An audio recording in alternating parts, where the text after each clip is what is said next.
Thank you for consoling me with your kind words. I really appreciate it. I mean, you seem to sew up my entire situation with one simple sentence. How did you do that? I hope you sense my cynicism and my sarcasm, because I'm trying to make it completely clear that your empty words do nothing for me. Did you even think for a single moment how I must have felt?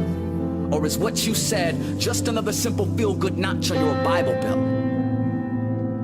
If I had a dime for every time you, preacher, offered me religious rhetoric, I'd be ridiculously rich. How is telling me that God wants me to be happy even helping me? I'm not asking for happiness. I'm only asking for help in understanding this madness. I need more than what you're giving me. I need deeper, more meaningful words. Maybe if you told me that God cannot use a man greatly until he's hurt that man deeply, that might help make sense of some of my misery. Or if you told me that the presses of pain sometimes produce the soul's best wine, that'd be fine, but it would still not be enough to ease my mind, because I need more than just words. I need God's words. God's word is the only word that brings me refuge. God's word is the balm of my broken and parched soul. God's word is the only thing that reminds me that God is in complete control.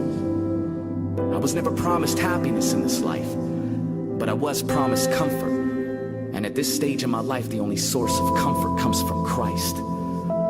So give me God's words to help me understand and to help me hear, to speak into my doubt, my hopelessness, and my fear.